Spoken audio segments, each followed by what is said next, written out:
Então, pessoal, primeiro eu queria pedir desculpa para vocês pelo que aconteceu na semana passada. Eu realmente fiquei muito mal durante toda a semana. Na segunda-feira, depois da aula de micro, eu já estava com muita febre. Passei toda a semana com muita febre, muito mal. E aí, nesse final de semana, por consequência de toda uma semana sem alimentar direito, então eu fiquei muito hipotensa, hipoglucemia feia.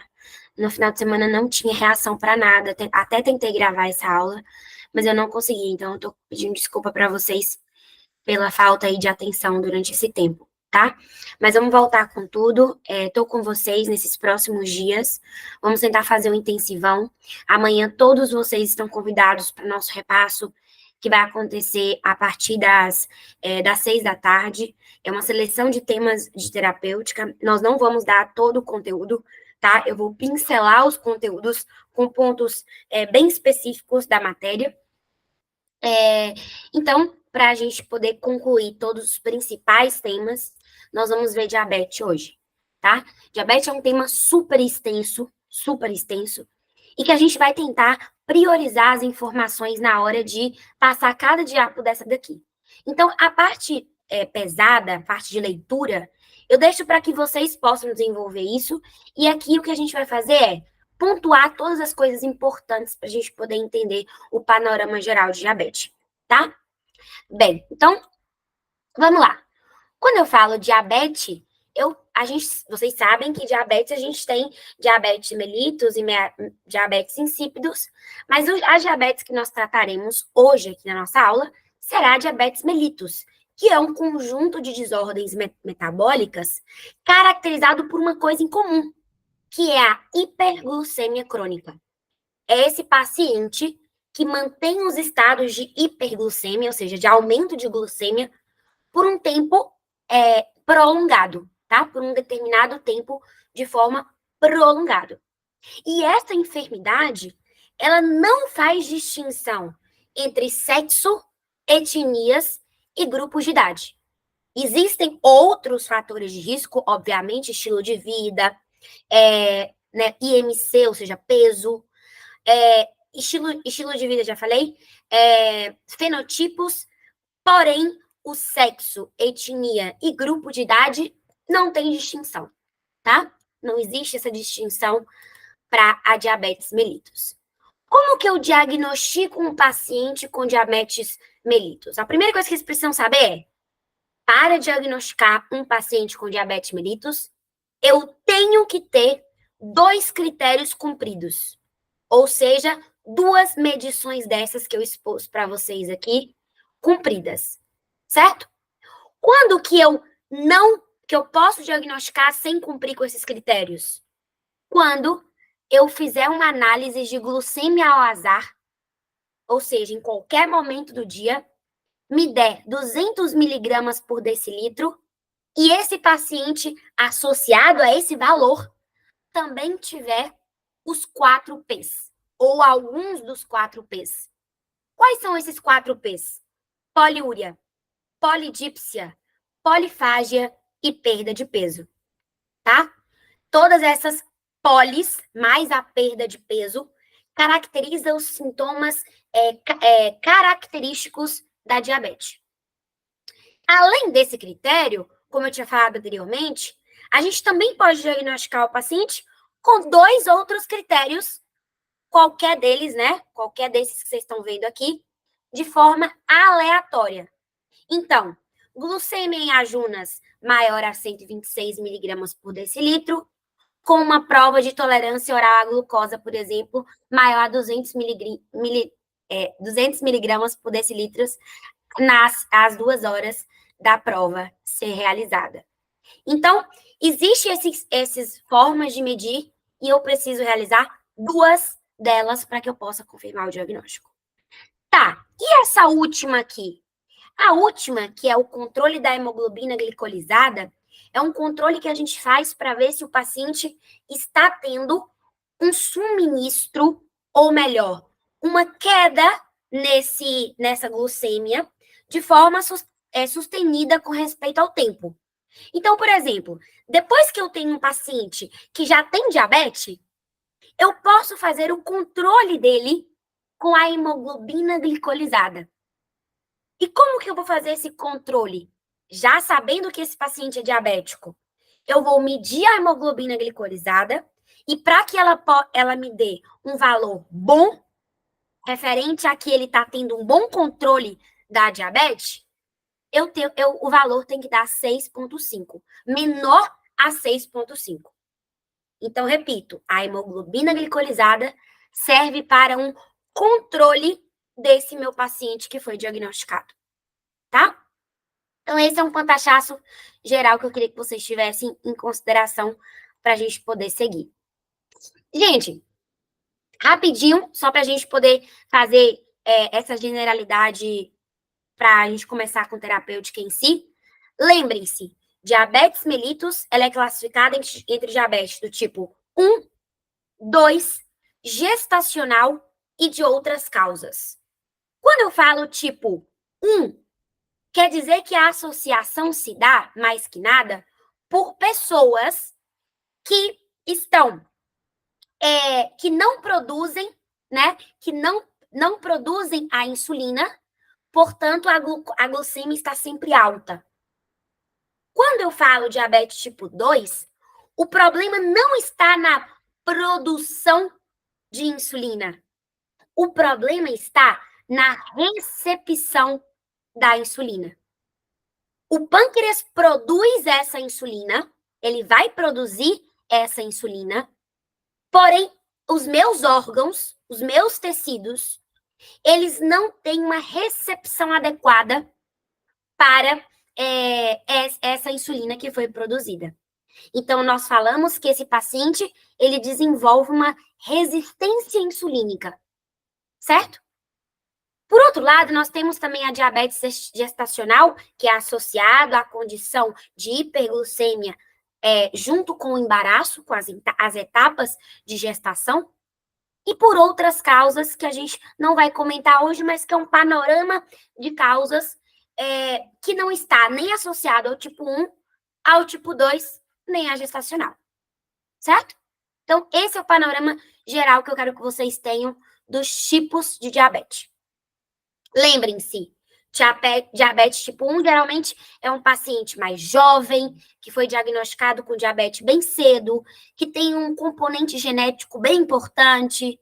Agora, diabetes tipo 2 está muito associado a condições de vida, a estilos de vida, a padrões de corpos. Por quê? Porque o obeso, ele tem uma predisposição a desenvolver essa diabetes tipo 2. Certinho? Bem, deixa eu só aceitar a Bárbara. Oi, Bárbara. Seja bem-vinda. Nós estávamos só passando aqui um pantachaço de diabetes, tá? Para a gente poder começar com os nossos, as nossas terapias. Então, as complicações, só um pantachaço para vocês terem noção. Lembrem-se, uma diabetes que, como eu disse lá antes, é uma hiperglicemia sostenida durante um tempo prolongado, uma hiperglicemia crônica, pode levar a afetações da micro e da macrovasculatura. E, além disso, ele provoca afetações do nosso sistema nervoso central e do nosso sistema nervoso periférico. Gente, o paciente com diabetes que não tem um controle realizado de forma exitosa, ele pode desenvolver uma cetoacidose diabética, uma retinopatia, uma cardiopatia, uma neuropatia periférica que, como consequência, pode levar a um pé diabético, uma nefropatia com falha renal, tá? Então, olha como realmente as complicações da diabetes podem gerar diversos problemas e esses problemas, por sua vez, podem levar o indivíduo a óbito. Bom? Óbito, perda de membro, perda da visão, enfim, várias consequências por conta dessas complicações. Então, se alguém perguntar para vocês qual é o tratamento da diabetes, vocês vão lembrar de uma mnemotécnica que é o Menem. Isso não fui eu que inventei, a própria Associação de Medicina de Diabetologia da Argentina coloca essa sigla. O que é o MENEM? O MENEM significa monitoreio glucêmico, E de educação, N de nutrição, E de exercício e M de medicação. E esses medicamentos, eles podem ser análogos à insulina ou antidiabéticos. Então, olha só, somente falando sobre essas siglas, você já consegue entender que eu preciso que o paciente com diabetes, diagnosticado com diabetes, façam um monitoreio estrito, tenha uma educação, tenha consciência do seu problema, desenvolva uma nutrição com acompanhamento, com segmento, com baixa de calorias, com baixa de índice glucêmico, e realize exercício, pelo menos 150 minutos, tá? Semanais de exercício, que tome a medicação adequada caso seja necessário. Tá bom? Então, esse panorama eu quero sim que vocês tenham, ainda que nós estejamos numa aula de terapêutica. Então, quais são os fatores que vão determinar a liberação de insulina? Nós estamos falando de diabetes, e quando nós falamos de diabetes, uma das causas da diabetes é justamente a falta de liberação ou a falta de recepção da insulina. Se eu estou falando disso, eu quero que vocês entendam quais são os fatores no meu organismo que propicia a secreção de insulina. Bem, a glucose é uma delas. Se eu como um pote de sorvete ou se eu faço uma refeição, eu estou estimulando o meu organismo, exatamente, eu estou estimulando o meu organismo a produzir insulina. É um processo normal. Outra coisa é o efeito incretina, que são hormonas liberadas que estimulam, que potencializa a liberação de insulina, que é o GIP e o GLP-1. Vocês vão precisar disso quando a gente for falar dos análogos incretínicos. E também o nosso sistema nervoso autônomo. Porque o nosso sistema nervoso autônomo entende que se ele ativar e ele liberar a a glucosa vai sair da minha célula, do meu meio extracelular e passar para dentro da minha célula. E dentro da minha célula eu vou usar essa glucosa para todo o metabolismo, né? O metabolismo é a produção de energia dependente de glucose. Então, eu quero que vocês tenham esse panorama geral. Agora, o que vai inibir a produção de insulina? Bem, a Juno, somatostatina, o próprio aumento de insulina pode diminuir a secreção de insulina como feedback negativo. E o sistema nervoso autônomo estimulado pelo receptor alfa-2. Então, uma pergunta de prova. Qual é, então, o receptor do sistema nervoso central, do sistema nervoso autônomo, que estimula ou inibe a secreção de insulina? O alfa-2. Certo? É uma informação que vocês têm que ter aí, de verdade, para a vida. O receptor alfa-2 é aquele que inibe a secreção de insulina. Então, os nossos tratamentos farmacológicos, eles vão estar baseados nesses panoramas que vocês estão vendo. Ou diminuir a glucosa, ou estimular o sistema incretina, ou inibir o sistema nervoso autônomo. Então, com isso, a gente já consegue ter esse panorama geral, tá? Beleza. Então, antes de começar tudo, entendam bem esse processo de liberação de insulina que eu coloquei nessa imagem para vocês. Olha só, pelo GLUT2, as nossas células, elas conseguem absorver glucosa, certo? Absorver glucose. Lembrando que isso aqui é um passo para a terapêutica. Eu não vou entrar em cada detalhe, porque a gente precisa ter somente uma ideia, tá? Para que vocês possam entender depois os fármacos. Olha só. Pelo GLUT2, lá na minha célula beta do pâncreas, a minha glucosa entra na célula, certo? Pela glucose entrando na célula, eu tenho a glucosa sendo transformada em glucosa 6-fosfato. Essa glucosa 6-fosfato promove a produção mitocondrial de ATP. Então, começa a produzir ATP, ATP, ATP, ATP, ATP. Esse processo de aumento de ATP promove o bloqueio dos canais de potássio. Esses canais de potássio bloqueados permitem com que haja ingresso de cálcio dentro da célula beta do pâncreas. E sabe o que isso faz? O cálcio entrando permite a liberação de insulina. Se eu tenho cálcio entrando em uma célula, eu permito a exocitação, a liberação de vesículas contendo insulina no seu interior. Paula, por que você está me explicando isso?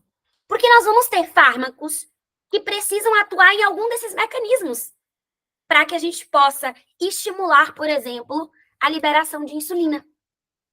Certo? Então, eu estou dando um panorama geral para vocês. A glucosa entrou, glucosa se transformou em glucosa 6-fosfato, aumentou o ATP promoveu o bloqueio dos meus canais de potássio, esses canais de potássio bloqueados vão permitir o ingresso de cálcio, e esse cálcio, por sua vez, vai estimular a liberação das vesículas pré-formadas de insulina. Tá bom? Então, vamos lá. Ficou claro até aqui? Bem, então, essa daqui, os efeitos da insulina, a gente pode passar, eu só quero que vocês saibam que a gente tem efeitos insulínicos. A insulina é uma hormona anabólica, tá? É uma hormona anabólica, ou seja, ela vai ter atividades tanto a nível hepática, a nível muscular e a nível da nossa graça. Bom? Então, isso aqui é só uma ideia geral de generalidades para que a gente possa começar a estudar mesmo o tratamento, a terapêutica de diabetes. Vamos para a primeira parte da nossa aula, então? Agora sim a gente pode começar? A primeira parte da nossa aula, nós nos basearemos nos análogos à insulina. Gente, fácil! Porque se vocês sabem que os análogos à insulina se vocês sabem, que a insulina é uma hormona que vai estimular o passo da glucosa para dentro da minha célula, para que não haja hiperglucemia, vocês conseguem entender que das formas que eu tenho de diminuir essa glucemia em um paciente diabético é dando análogo insulínico. É promovendo a colocação artificial exógena de insulina. Tá? Então, vamos lá. Então, as insulinas exógenas, elas são classificadas de acordo com a duração de ação e o início de ação. Vou ser bem específica no que eu quero para que vocês levem para a prova. Bem específica. Eu quero que vocês saibam essa tabelinha aqui. É essa tabela dessa primeira parte da aula que eu quero que vocês levem. Gente, as insulinas, elas são classificadas como sendo de ação ultra curta, de ação curta, de ação intermediária, de ação prolongada e de ação ultra prolongada. O que quer dizer isso? Quer dizer que se eu tomo uma insulina, se eu aplico uma insulina ultra rápida, ela rapidamente vai realizar o seu efeito. Então, o início de ação vai ser em 15 minutos. Agora, se eu uso uma insulina curta, ela começa a atuar em 30 minutos. E uma intermédia? No dobro de tempo. 1 hora a 2 horas. Uma de ação prolongada demora mais tempo, de 1 a 4 horas. E a de ultra prolongada, a ação dela pode se durar no tempo. A duração de ação é muito prolongada. É de 24 a 42 horas, por exemplo. Então, eu quero que vocês tenham essa tabela em mente para a gente poder entender todas essas insulinas, tá?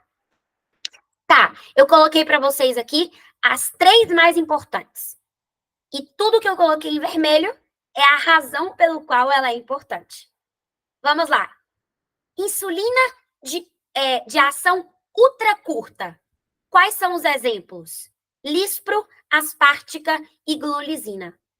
São as 3 representantes de ação ultra curta.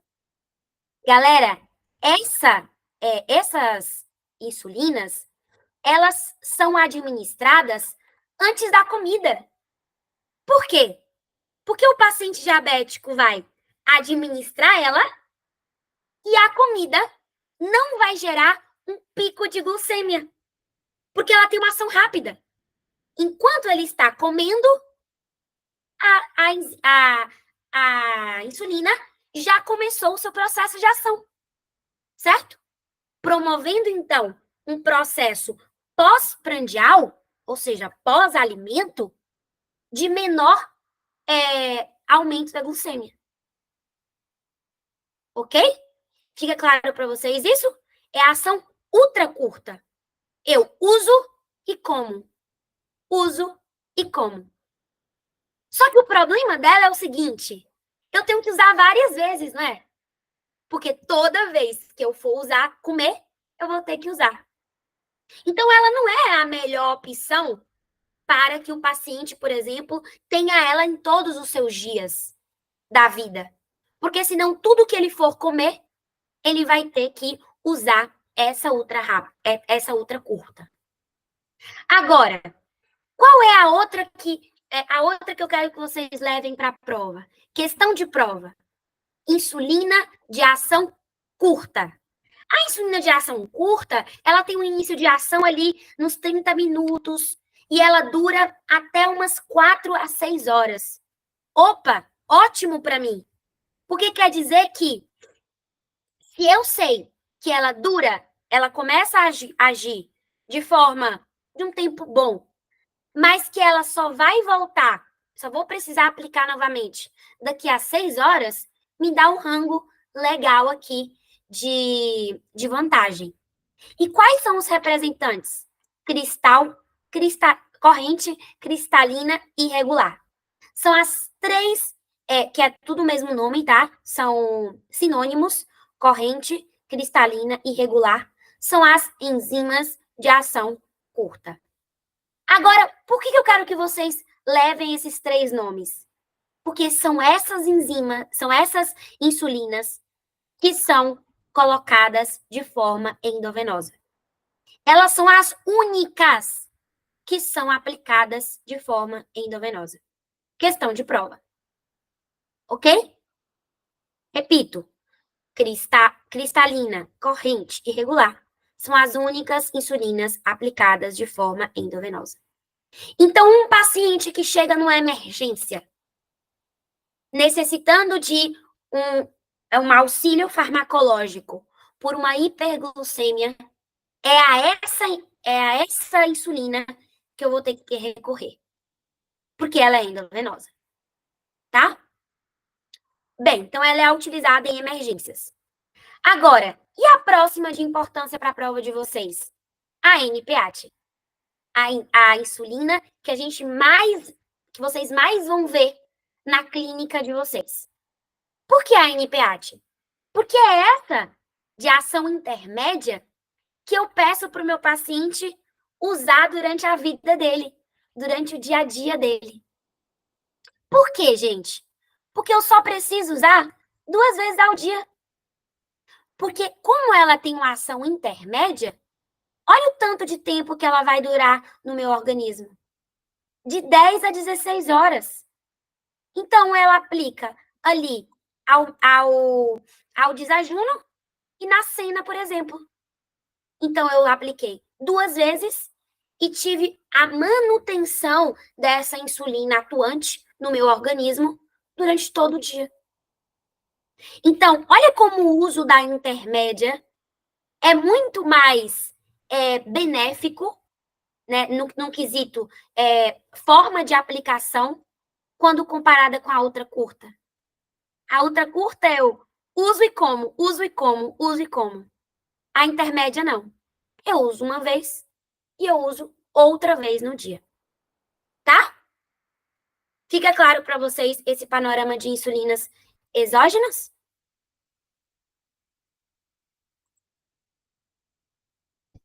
Bem, a outra coisa que eu queria... Que, Arieta, perdão? Ô, Paula, eu não sei, mas o meu professor estava falando que essa insulina de ação intermédia já está quase caindo em desuso, porque ele falou Claro. que ela é uma das que mais causa hipoglucemia e que agora os tratamentos são focados em las de ação curta associado às de ação prolongada. Claro, isso aí, realmente, óbvio, ele tem super razão. São os tratamentos de insulina combinados, certo? São os combinados. A questão é, nós não vamos colocar essas combinações para vocês na aula de terapêutica, aqui no nosso conteúdo, porque o objetivo é que vocês conheçam a farmacologia, não a aplicação criteriosa delas, ok? Porque é o seguinte, Arieta, o tratamento de diabetes é um tratamento unificado. Ele é um tratamento personalizado. Sim, a NPAT ainda é utilizada. Só que hoje em dia existem formulações que misturam uma NPAT, por exemplo, com a glulicina, ou uma aspartica com uma lispro. Existem as associações combinadas, certo? Só que são associações, como eu posso dizer, são posologias novas, certo?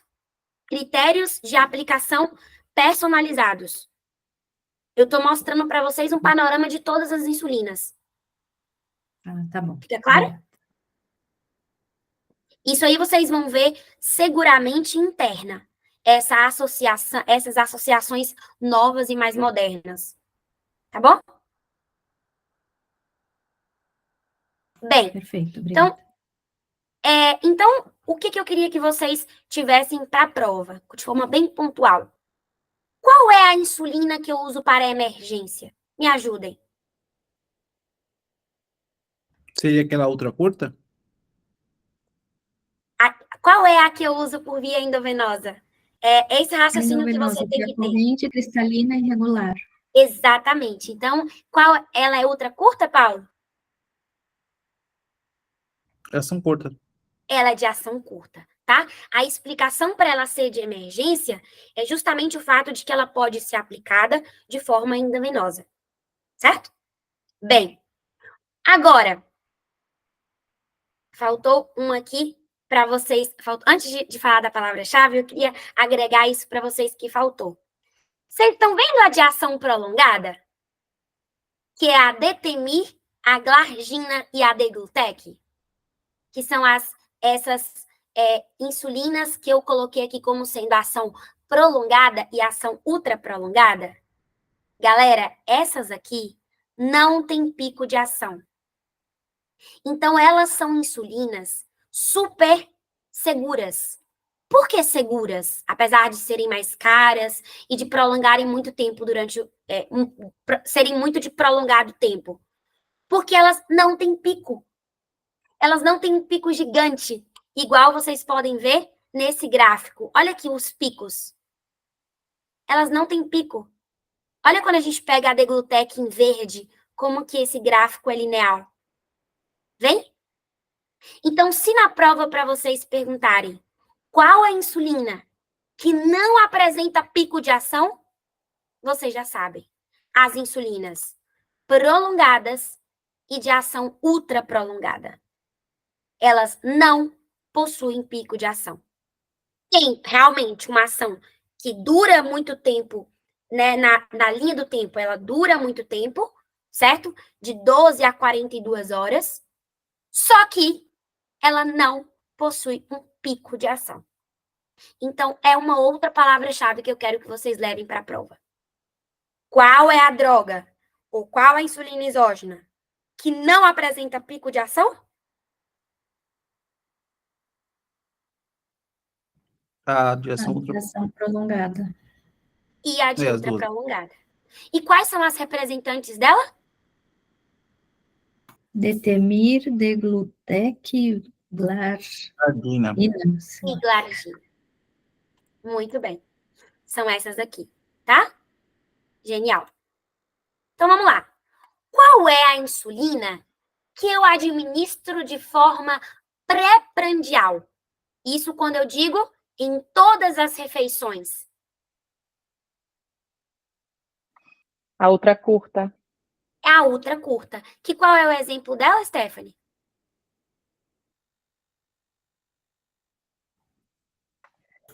Lispro, Lispro, aspartica e fusilicina. Zena. Exatamente. Essas são as insulinas exógenas que são administradas, chamadas de insulinas pré-prandiais. Porque para que eu possa me alimentar, esse paciente com esse tipo de associação com a insulina, com essas insulinas, precisam usar antes de comer. Ela tem um início de ação muito rápida. E o tempo de ação dela realmente é um tempo curto. Então, eu preciso usar para me alimentar. Agora, qual delas é a que eu tenho associação apenas 2 vezes ao dia?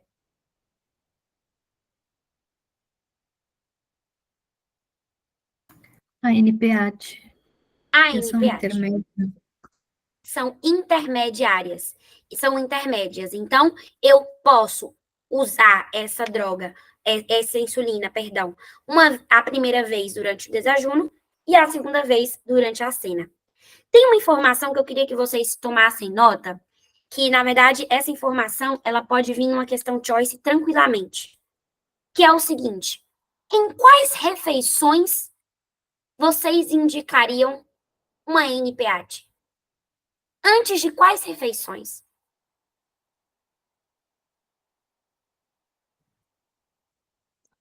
Não seria, depende do país?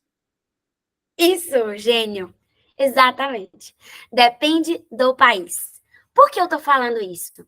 Porque na América Latina, quais são as nossas principais refeições? Na América Latina, Almoço e janta. o almoço e janta. E, numa perspectiva norte-americana, seria o desajuno e a janta. Ok?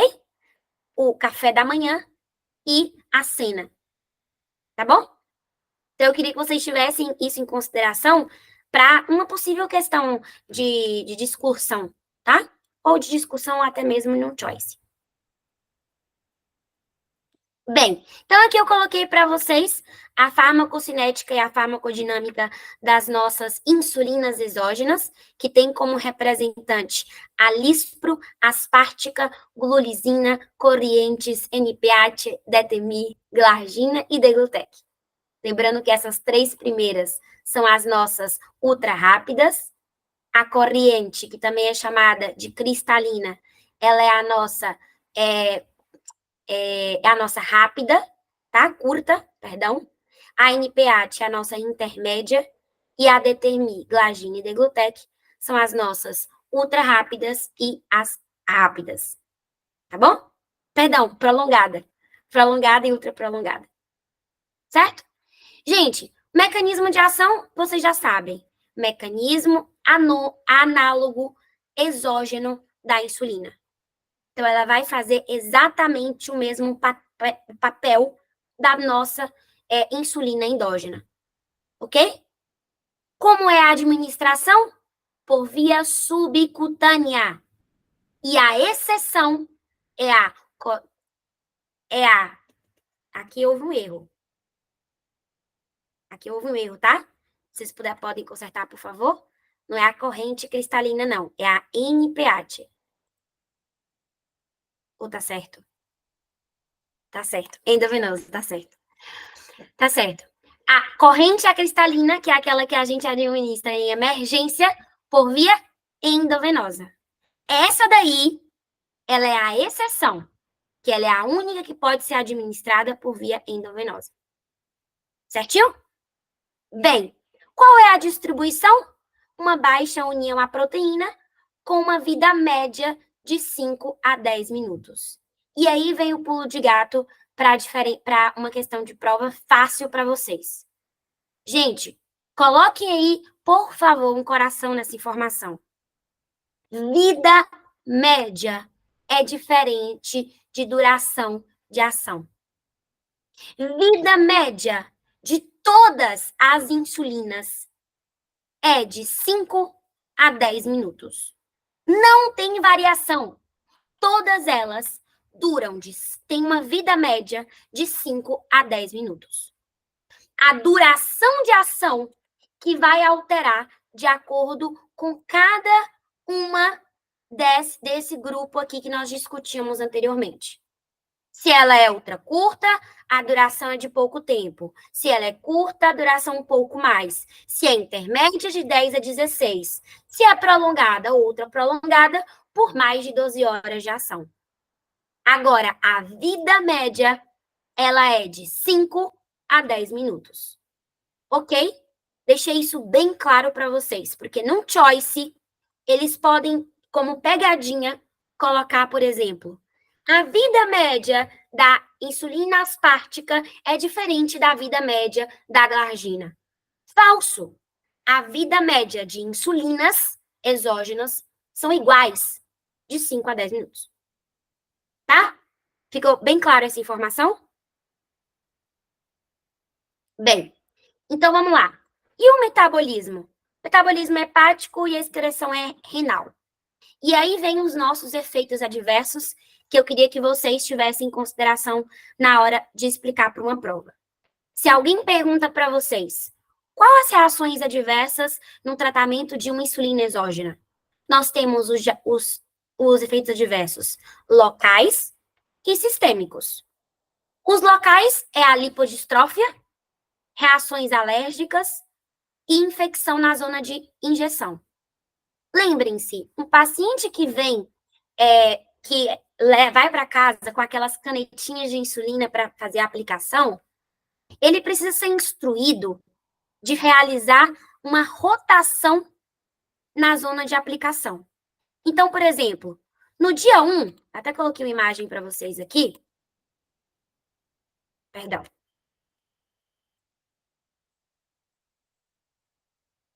Olha aqui.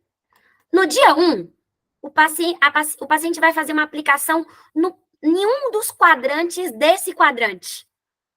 No dia 2, no outro quadrante desse quadrante.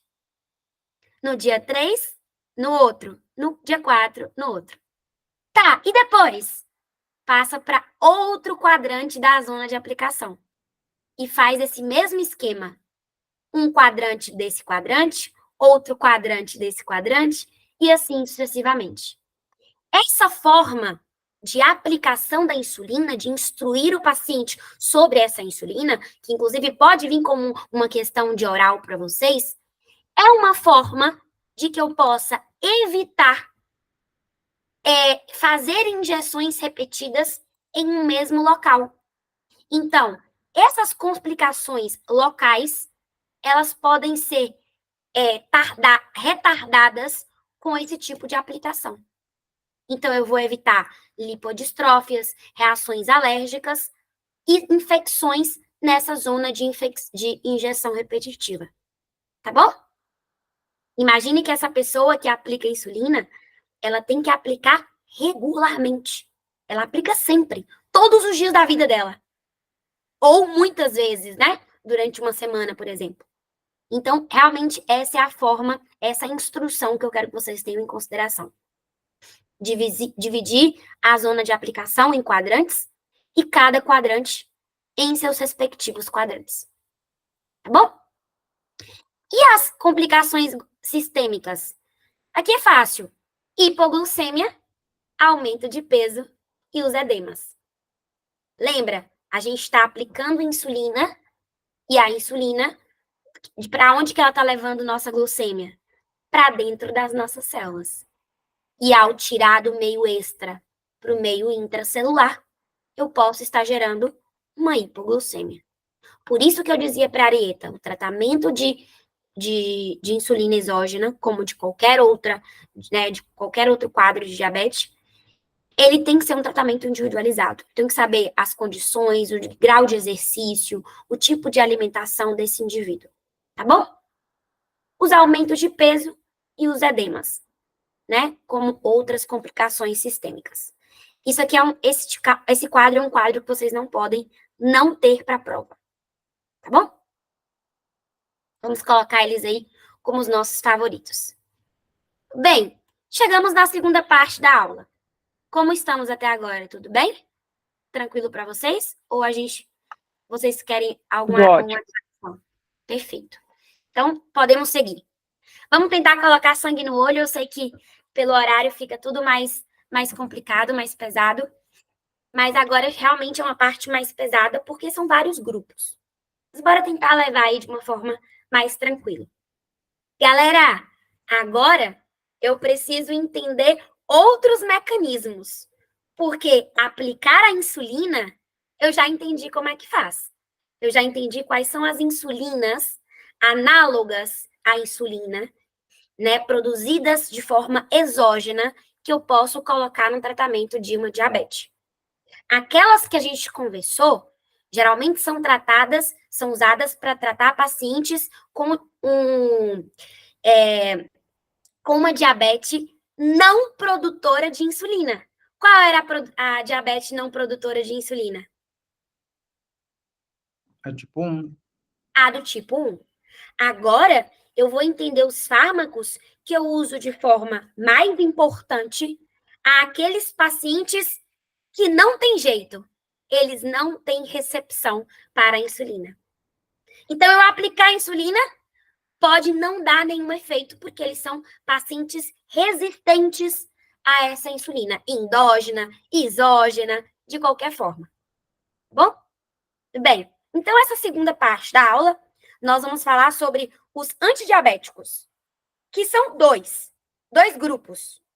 Os secretagogos e os anti-hiperglucemiantes. Então, vamos falar sobre eles. Essa tabelinha, eu gosto muito dela, porque, pelo menos assim, para imprimir, colocar aí ajudar vocês a dar uma estudada, porque ela resume todos os grupos de fármacos usados no tratamento de diabetes mellitus tipo 2, que eu acabei de dizer. Aqueles pacientes que não têm uma resposta frente à insulina exógena. Então, quais são elas? Nós temos as biguanidas, que são que o exemplo clássico é a metformina, a sulfonilureas, sempre erro essa palavra, sulfonilureas, que são as glibeclamida, glipizina, glicazina, são todas as GLI. Os inibidores de alfa-glicosidasa, que são menos importantes para vocês. As tiazolidinedionas, que são todas as glitazonas. Os análogos a RLP1, como a liraglutida. Os inibidores de DTP4, que são as gliptinas, tá? Saxacitilina. E os inibidores de SGLT2. Qual daqui que eu quero que vocês não deixem de estudar? As biguanidas, todas as GLI e essas três últimas. Análogos de RLP1, inibidores de TPP4 e SGLT2. Tudo bem? Essas aí não dá para não saber para a prova de vocês. Então, vamos lá. Vamos começar pro astro de todas as... Só um momento. Vamos começar pelos astros, né? Que são as sulfonilureas e pelas biguanidas logo depois. Vamos começar por essa daqui. Lembra que eu falava para vocês sobre a liberação normal de insulina? Vamos repassar rapidinho com essa imagem? Olha lá. O glúten permite a entrada de glucosa. Essa glucosa, por sua vez, vai ser transformada a glucosa 6-fosfato. Essa glucosa 6-fosfato vai aumentar o ATP celular, né, mitocondrial, que por sua vez vai fechar o canal de potássio, abrir o canal de cálcio e permitir a liberação dessa insulina. Tudo bem? Agora, olhem comigo o que está acontecendo com a sulfo. A sulfo, ela tem um mecanismo de bloquear o canal de potássio. E é esse canal de potássio bloqueado que vai gerar o quê? Um potencial de ação, estimulando a abertura de canais de cálcio. Então, gente, o que ele está fazendo é basicamente o papel que a glucosa, lá naquele primeiro passo na célula beta-pancreática, ele faria. Só que ele está salteando o passo, certo? Ele está pulando esse passo. Então, olha só o que ele vai fazer. Ele vai, sem precisar de todo aquele princípio do processo, ele já vai estar estimulando a inibição desse canal de potássio para que eu possa criar um potencial de ação e a liberação da insulina. Esse processo é glucosa dependente ou independente? Questão de prova. O que vocês acham? Claro que já está aí escrito, mas sem essa interferência, o que vocês acham?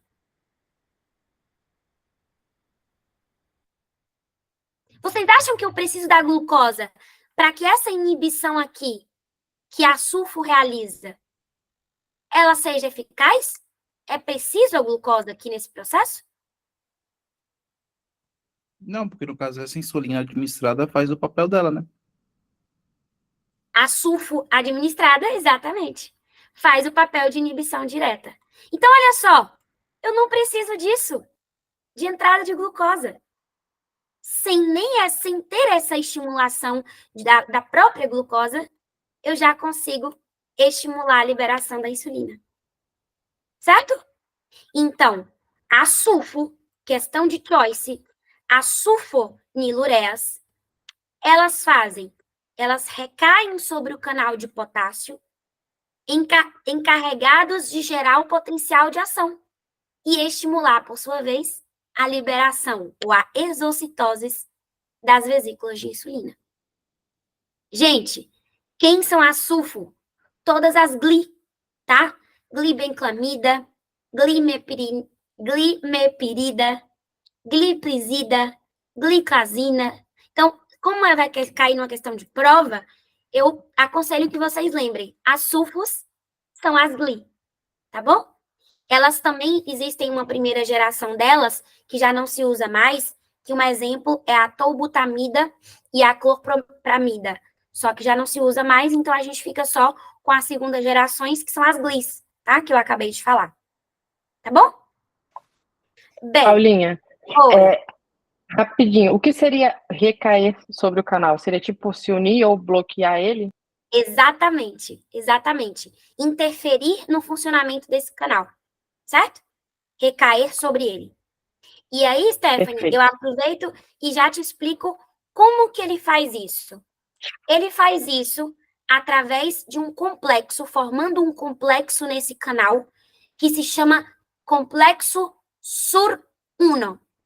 Questão de prova. Porque se tiver alguma questão onde fala qual é o fármaco que forma o complexo SUR1, quem forma isso são as sulfonilureas. Quando ele se une ao canal, olha aqui, o que está aqui bem desenhado aqui. Quando ele se une a esse canal de potássio, ele inibe, formando esse complexo, essa união entre o fármaco e o canalzinho. Tudo bem? Fica claro para vocês isso? É só o nome de um canal. Sim. Bem, então é só o nome do complexo, né? Da união, desse processo de união, que por sua vez vai inibir o funcionamento dessa bombinha, tá? Então, é isso que eu queria que vocês soubessem de sulfo. Agora, vamos lá. Todo o processo vocês já entenderam bem, tá? O processo a mecanismo de ação. A absorção, ela é por via oral. Lembrem-se, nós não estamos falando mais de fármacos injetáveis. A distribuição é alta em união à proteína, com a vida média de 3 a 5 horas. O metabolismo hepático e a excreção é renal. Essa partezinha é bem mais fácil desses tipos de fármaco. Agora, pensem comigo. Se eu estou promovendo a liberação de insulina, concorda comigo que ele pode sim causar hipoglicemia? Eu estou promovendo tanta liberação de insulina, que eu posso estar promovendo um quadro de hipoglicemia. Esse é o grande problema desse grupo de fármacos. Ele também pode dar efeitos gastrointestinais, como pirose e distensão abdominal, e o aumento de peso, que é clássico, tá? Clássico em pacientes que estão em tratamento com hiperglicemia. Ele também pode provocar rashes, anemia aplásica e efeito de sulfirã. Quem aí lembra o que era o efeito de sulfirã?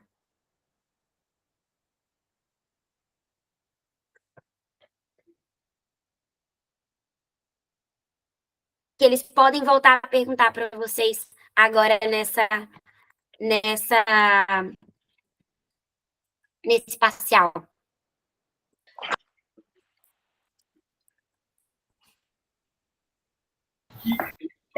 Eu não lembro exatamente o que era, mas era quando misturava com álcool, não era isso? Que inibia alguma enzima?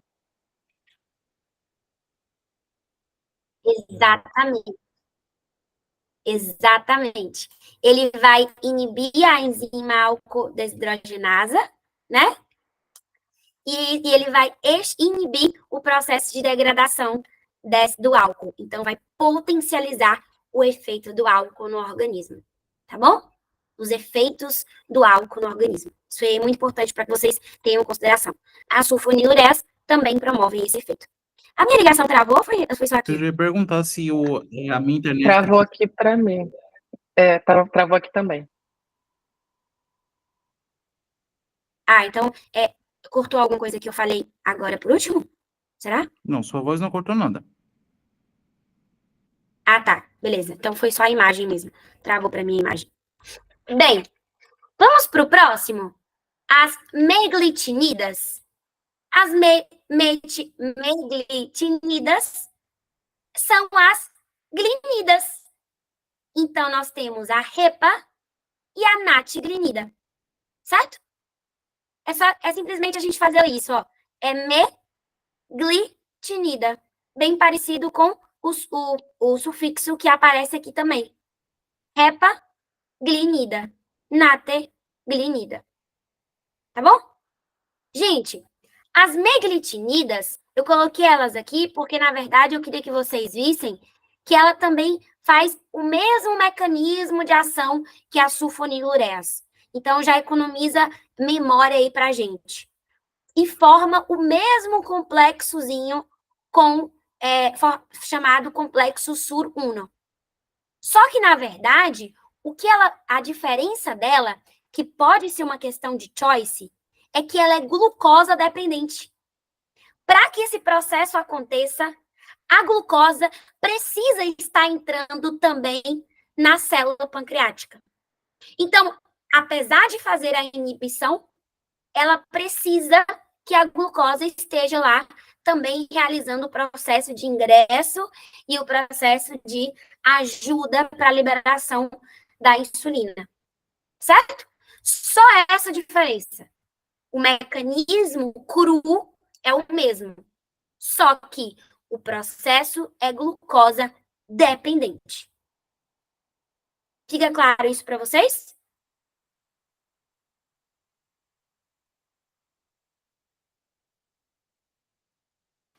Sim.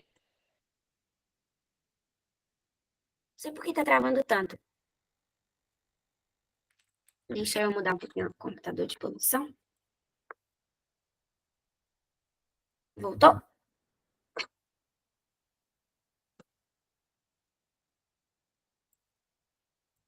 Vixe. Estão me escutando? A sua voz saiu. Sim. Tá. Então, acho que dá para a gente seguir. Né? Ótimo. Então, só para que a gente possa ver aqui, olha, o panorama geral. Lembre-se, a sulfo tem o mesmo mecanismo de ação das meglitinidas, certo? Inibe os canais de potássio, produzindo a liberação da insulina por parte das células beta do pâncreas. Só que o processo ele é glucosa dependente. A administração é por via oral, a distribuição tem uma alta união à proteína e a vida média é de 1 hora. Por isso que essa vida média mais curta a gente usa sempre pré-prandial, antes do alimento. O metabolismo hepático e uma coisa de diferente entre a NAT e a HEPA é que a NAT, a excreção se dá por via renal e a HEPA se dá por via biliar. Os efeitos adversos? Os mesmos, gente. Hipoglucemia, efeitos gastrointestinais e aumento de peso. Tá bom? Então, isso eu queria que vocês tivessem em consideração. Quando é que para quem que eu contraindico esses fármacos? A meglitinida. Eu vou contraindicar, mais especificamente, a natglinida para os pacientes com insuficiência hepática. Tá bom? Basicamente, isso que eu quero que vocês tenham em consideração. Tá. Então, agora, vamos dar um parênteses nos nossos fármacos para falar do efeito incretina. Algum de vocês entendem o que é o efeito incretina? Lembram de físio, mais ou menos?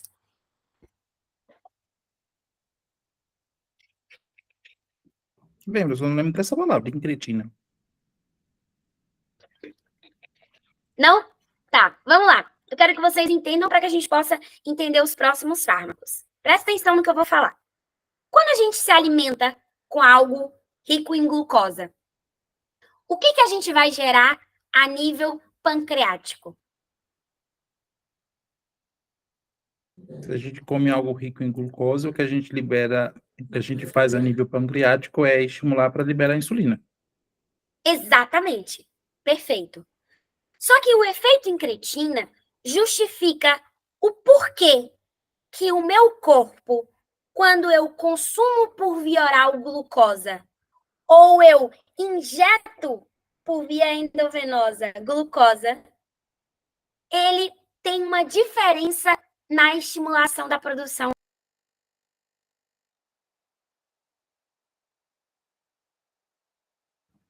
Agora ela saiu. É mesmo.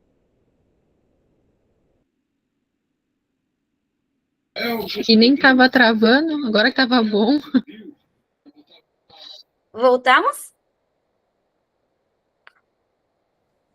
Você da Rebeca Agora Andrade, sim. uma caída na trave. Espera aí, que eu vou ter que dividir essa aula em duas. Espera. Vou parar de gravar, tá? Senão a gente vai ter erros. Vai que...